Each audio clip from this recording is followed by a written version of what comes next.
कहानी आपको विचार करने पर मजबूर कर देगी कि आप जिस इंसान के साथ अपना सारा वक्त बिता रहे हैं, क्या उस इंसान का लगाव आपसे सच में है या उस चेहरे के पीछे कोई और छिपा है। जिस इंसान से आप बिल्कुल भी परिचित नहीं, ईर्ष्या और वासना, ये दो शब्द इस कहानी को एक अलग ही दिशा में लेकर चले जाते हैं। चलिए कहानी शुरू करते हैं। दोस्तों, कहानी साइबेरिया के सब आर्कटिक से शुरू हुई। जहाँ भी नज़र जा रही थी सिर्फ बर्फ ही बर्फ नज़र आ रही थी। कहानी की शुरुआत में हमें एक महिला की आवाज़ सुनाई दी। वो अपनी पिछली ज़िंदगी के बारे में बता रही थी कि जब वो पैदा हुई तो शमन ने बताया कि ये लड़की श्रापित है, जिसके भी करीब जाएगी वो सब कुछ बर्बाद हो जाएगा। शमन यानी कि एक झाड़ फूक करने वाला इंसान। उस महिला का नाम सईवा है और सईवा को भी ये बात एक हद तक सही लगती है। सईवा उसी आर्कटिक में एक कैंप बनाकर रहा करती है। उसके साथ एक और लड़की है, अंजा। शायद अंजा उसकी ही बेटी है। सईवा ने कुत्ते पाल रखे हैं। उसमें से एक कुत्ता बीमार हो चुका था, इसलिए सईवा ने उसे मार दिया।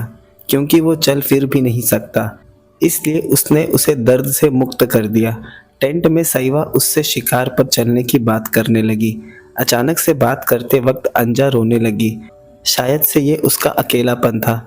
दोनों वहाँ से अपनी बोट को लेकर निकल गए क्योंकि उन्हें अपने कैंप के लिए एक नई जगह की तलाश थी। जाते वक्त उन्होंने दूर काम करते हुए रशियन सोल्जर्स को देखा। वहाँ रेलवे ट्रैक कंस्ट्रक्शन का काम चल रहा था, पर सोल्जर्स उन्हें देख नहीं पाए। दोनों को देख साफ पता चल रहा कि सईवा और अंजा सोल्जर से बहुत ज़्यादा ही डरते हैं। शायद इन सब चीज़ों से उनका कोई पास्ट जुड़ा है। बोट में बैठे उन्हें शाम हो गई। बोट का मोटर पहले से खराब है, इसलिए उन्हें बोट को हाथों से पैडल करना पड़ रहा था।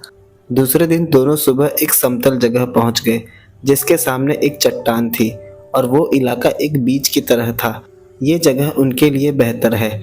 सईवा ने कहा, उन्हें यहाँ कोई नहीं ढूंढ पाएगा। ऐसी जगह को आर्कटिक टुंड्रा कहा जाता है। उन्होंने उसी जगह अपना टेंट लगा लिया। अंजा खुद को काफ़ी अकेला महसूस करती क्योंकि उसने ज़िंदगी को बचपन से जवानी तक इसी तरह देखा है, इसलिए उसे लगता है ज़िंदगी इसी तरह होती होगी। रात होते ही हर तरह एक गहरी खामोशी छा जाती। रात सोते वक्त हमने देखा सईवा के पास एक भेड़िए का पंजा है, जिससे हमें पता चला कि वो एक ट्राइब से है। कहानी पास्ट में चली गई। जब सईवा जवान थी उसे अपने ट्राइब से निकाल दिया गया था क्योंकि वो श्रापित थी और वो अकेले ही रहा करती थी। एक दिन वो एक शख्स से मिली। वो शख्स रेनडियर ट्राइब से था। उसने अपना नाम ईवर बताया। उसने सईवा को अपने ट्राइब में इनवाइट किया।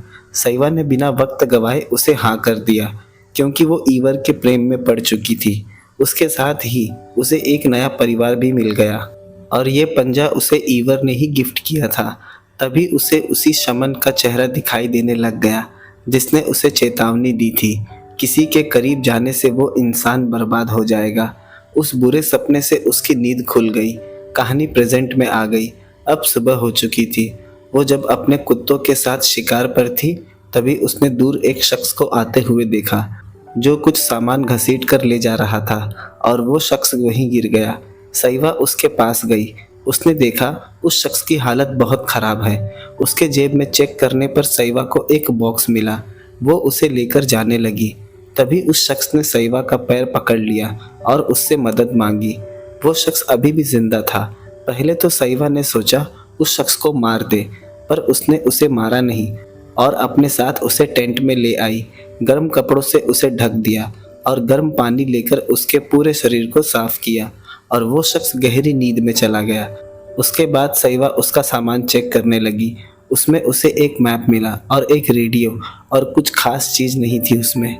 थोड़ी देर बाद जब अंजा वापस आई तो उसे टेंट के बाहर थोड़ा अजीब लगा क्योंकि बाहर उस शख्स का लकड़ी का स्केटर पड़ा था।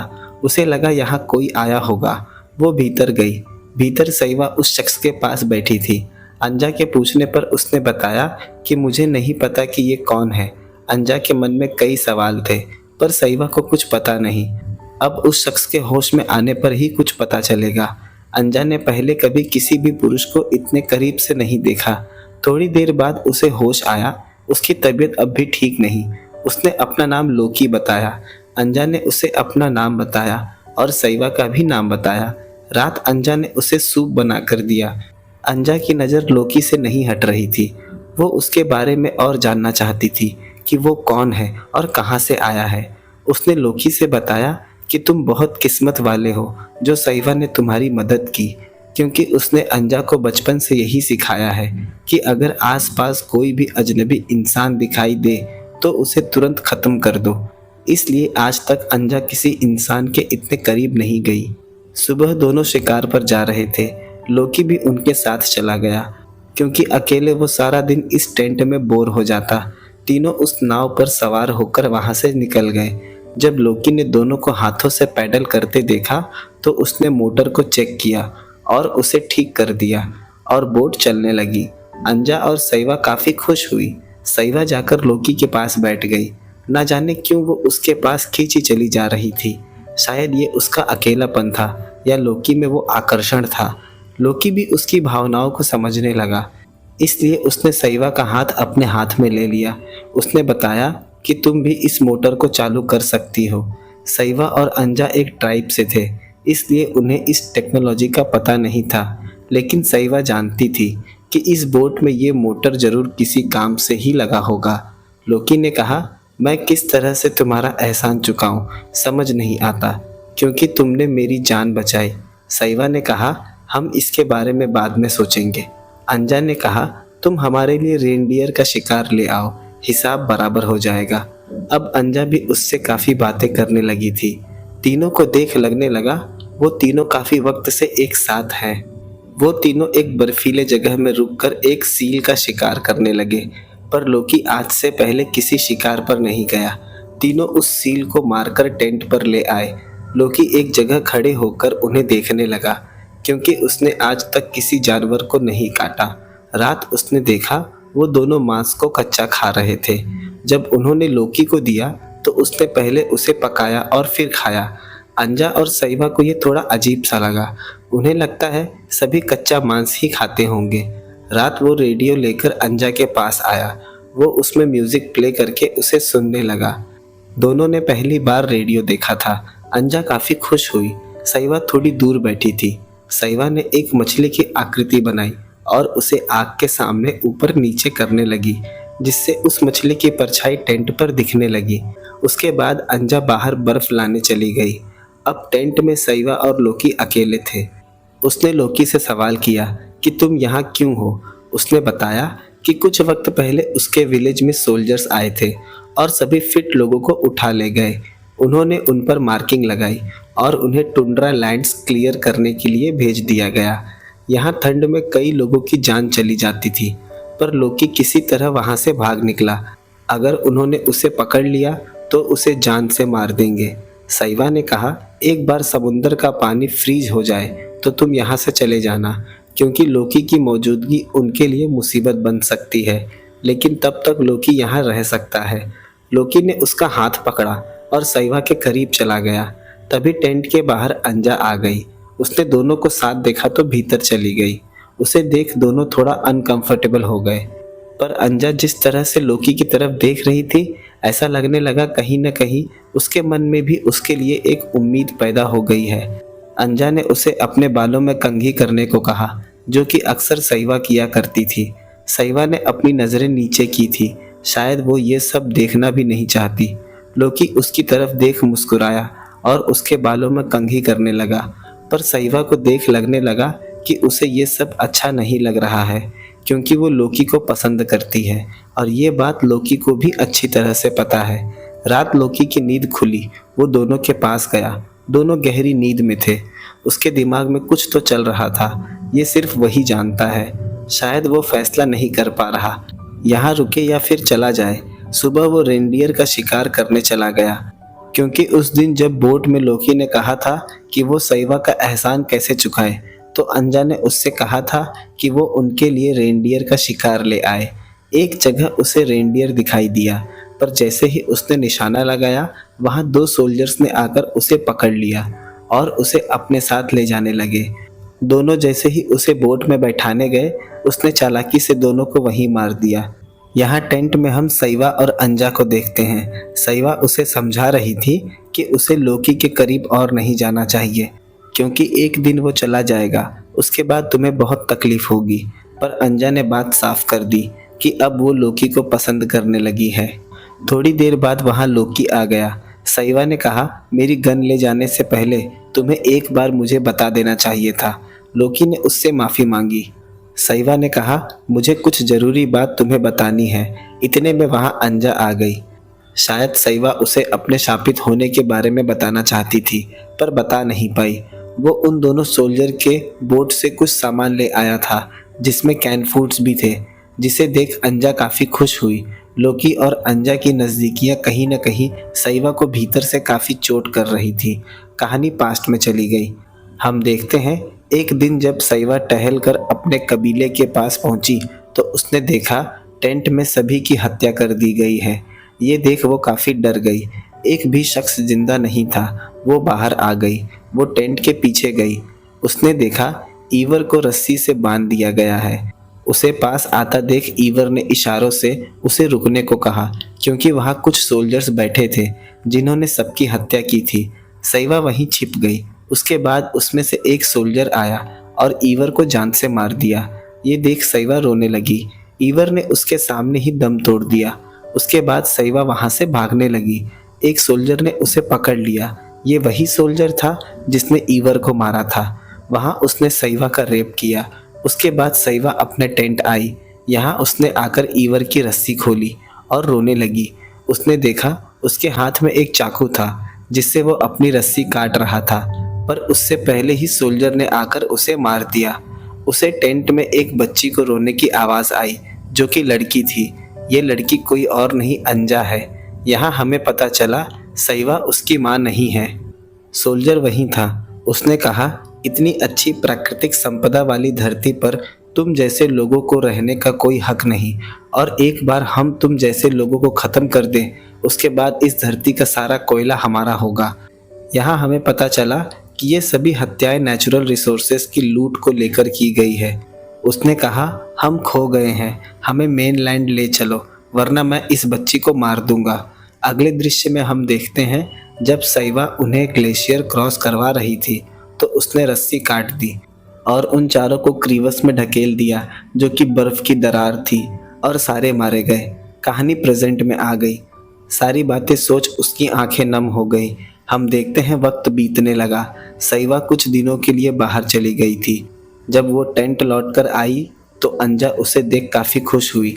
जैसे जैसे दिन बीत रहे थे, अंजा और लोकी एक दूसरे के और करीब आते जा रहे थे। अंजा ने उसे बताया, इस ट्राइब में सिर्फ मैं और सईवा ही बचे हैं जो हर वक्त यहाँ से वहाँ भागते रहते हैं, क्योंकि सईवा को और किसी का साथ अच्छा नहीं लगता और ना ही उसे किसी पर भी भरोसा है। रात तीनों कैंप में थे। अंजा और लोकी साथ बैठे थे, पर सईवा दोनों को साथ देख खुश नहीं थी। ये उसका चेहरा साफ बयां कर रहा था। दोनों को वो साथ नहीं देख पा रही थी, इसलिए वो अपना सामान लेकर शिकार पर निकल गई। उसे जाता देख अंजा काफ़ी खुश हुई, क्योंकि दोनों को अकेले वक्त मिल गया था। रात उस टेंट में दोनों के बीच इंटरकोर्स हुआ। सुबह हम देखते हैं सईवा उस टेंट के बाहर खड़ी थी। उसकी हिम्मत नहीं हो रही भीतर जाने की। अब वो कोई अनजान जगह उसे लगने लगी थी। दूसरे दिन हम देखते हैं आखिरकार लोकी रेनडियर का शिकार करने में सफल हो गया और उसने अंजा से किया हुआ प्रॉमिस भी पूरा किया। हम देखते हैं तीनों टेंट में बैठे थे। रेनडियर का शिकार देख सईवा काफ़ी खुश हुई और उसने जाकर लोकी को किस किया। ये देख अंजा को काफ़ी बुरा लगा और लोकी भी काफ़ी अनकंफर्टेबल हो गया। शाम अंजा और लोकी साथ बैठे थे।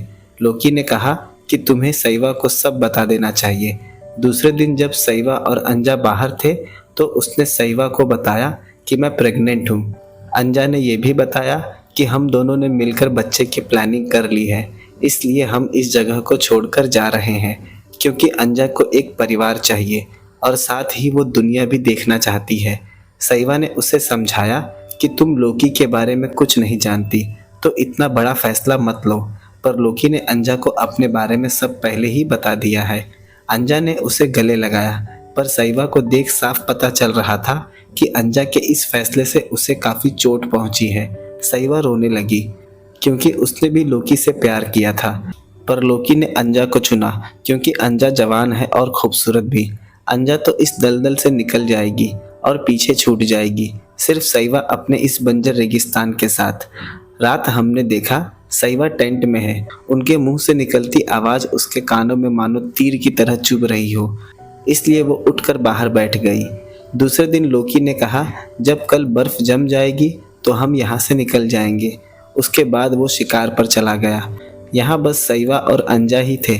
अब सईवा ने उससे बात भी करना बंद कर दिया था, इसलिए उसे देख अंजा को दुख होता। यहाँ हम देखते हैं अंजा अपने सफ़र के लिए खाने से लेकर और भी ज़रूरत का सामान पैक कर रही है, क्योंकि कल सुबह होते ही वो दोनों निकल जाएंगे। अंजा ने सईवा से एक कुत्ता भी मांगा। सईवा ने उसे मना नहीं किया, पर उसने मुंह से कुछ बोला भी नहीं। अंजा को उसकी ये उदासी देखी नहीं गई, इसलिए उसने पूछ लिया, क्या तुम भी हमारे साथ आना चाहती हो? पर सईवा ने कोई जवाब नहीं दिया। अंजा ने अपना सामान ले जाकर बाहर उस लकड़ी के रोलर पर रख दिया। सईवा ने उससे बालों में कंघी करवाने को कहा एक आखिरी बार। अंजा काफ़ी खुश हुई। बालों को कंघी करने के बाद सईवा ने उसके ही बालों से उसका गला दबा दिया और तब तक दबाती रही जब तक कि अंजा की सांसें नहीं रुक गई। अंजा तड़पती रही, लेकिन सईवा पर इसका कोई असर नहीं पड़ा। उसके चेहरे पर वो गुस्सा, नफरत साफ दिखाई देता है। सईवा अकेले होने से काफ़ी डर गई थी। यहाँ तक कि लोकी भी अंजा की खूबसूरती का दीवाना हो गया था, इसलिए उसने सईवा की तरफ देखना ही छोड़ दिया था। यही बात उसे दिन रात खटकती रहती। सईवा ने एक नाइफ लिया और उसे अंजा के चेहरे के चारों तरफ चलाया। उसके बाद उसके चेहरे से स्किन निकाल ली, उसका मास्क बनाकर अपने चेहरे पर लगा लिया और अंजा के कपड़े भी पहन लिए, ताकि जब लोकी आए तो उसे ही अंजा समझ के उससे प्यार करने लगे। इस चेहरे को लगाकर शायद वो भी खूबसूरत लगने लगे। रात लोकी शिकार से लौट आया।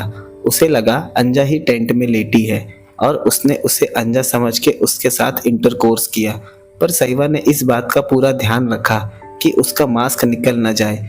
उसी दौरान सईवा के मुंह से निकल गया कि मैं तुम्हें बहुत पसंद करती हूँ।